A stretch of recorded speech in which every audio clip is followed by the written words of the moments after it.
Yep. So, on to movies.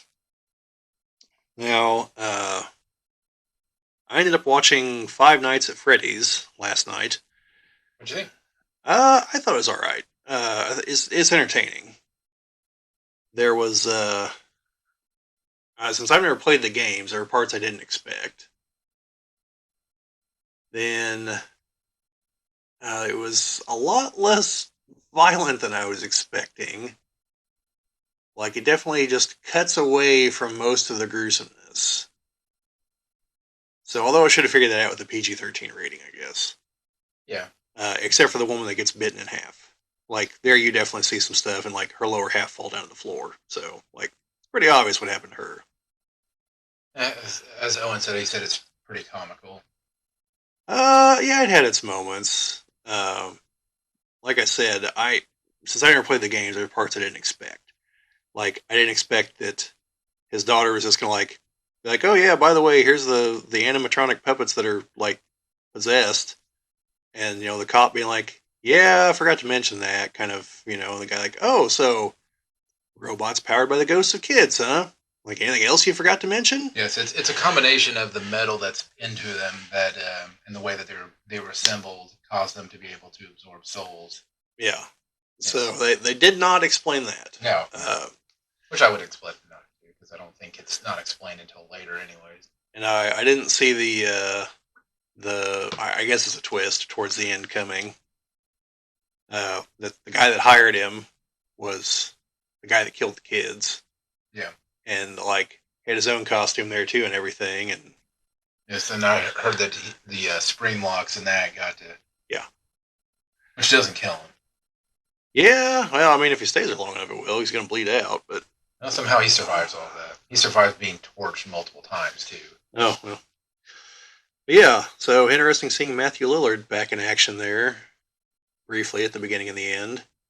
The movie felt very fast, but it's probably because I slept through about the first 20 minutes of it. But kept dozing off and like kept waking back up, and it's like I really should pause this. Back awake. Oh, I guess we're moving along. Then okay, he's in the place now. All right.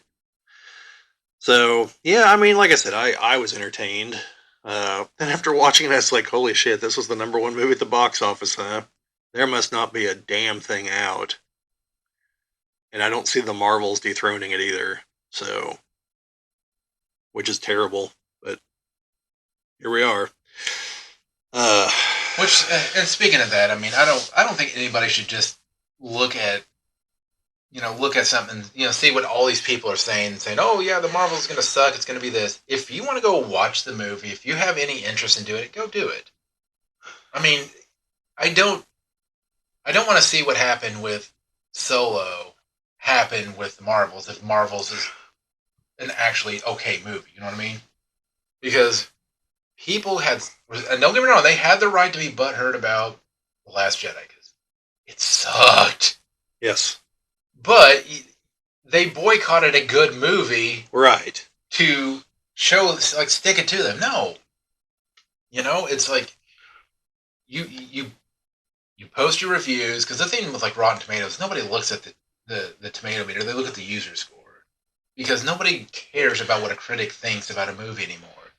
The days of Siskel and Ebert are a thing of the past where you could actually trust a lot of what they were saying because they had to go into these movies looking at as a movie on its own, how does it stand? Not, all the other stuff. And for the most part, you could trust what they had to say. Maybe not always agree with it, but you understand that they were coming from a place of actually critiquing stuff versus now it's like, like your conversation about inclusion, it's like when that becomes part of the review scores, it's like, well, that's not scoring, fine, they can win it, they can have their award for having, whatever. But as far as critiquing a movie, the movie should be critiqued on its merit, not Right. on what it has and what it doesn't have in it. Right. Yeah. I'm one of those suckers that's probably going to try to go watch the Marvels. Um, we'll see if I can find anyone else to tag along, but that's my tentative plan. Yeah, I mean, I'd like to go. I think the boys would probably like to go. I feel bad because I've missed out about every Marvel movie. Even if they weren't really good, I like to be the one to go and watch. And now, yes, I can watch it on Disney Plus. I'm wondering how the ads are going to kick in now with those. Are they going to kick in like in the middle of the movie? Is it going to be in the beginning and then at the end? Well, it's funny you mentioned that. I didn't mention this in the last podcast when I talked about the ones I watched on Peacock. Mm-hmm.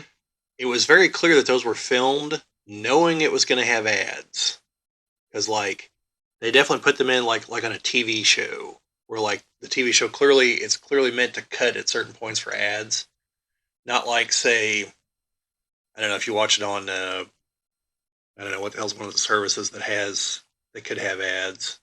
Well, like if you watch on Tubi, it's just like in the middle of everything. Yeah, it'll just be like in the middle of a random scene or something. Like no, these are very clearly like something happens, cut to commercial, come back. It's very clearly designed for that. Yeah, because what I've noticed with the like Tubi and the other free ones like that is that when it comes back, usually it'll rewind a minute or like a few Yeah. seconds, so that if they were in the middle of dialogue, you pick up with that dialogue starting again or whatever. Yeah, actually, now that I think about it, I don't think there were any commercials through Five Nights at Freddy's. Even though I watched that on Peacock also, and I don't think there were through Mario. But I might be mistaken on that. I might just be totally blocking them out. But I know there were in the two shows. So Yeah, and I don't mind that. What I again with Tubi, you get sometimes up to 6 ads multiple times through the movie versus like Paramount, which is like 3 ads. Um, and I mean, I get it. They have to, especially a free service. They're having to get their money's worth because they're not charging you anything for it. well, right. That's what I think. People, I think a lot of people just never figured that out about TV. Like the reason that the channels you have that are either free or cheap is because that the show isn't the service that they're selling. It's the ads during the show that they're selling. That's where they're making all their money. Yeah, Thank you for watching. This has been a Geek Ball video, Echoes of a Whisper.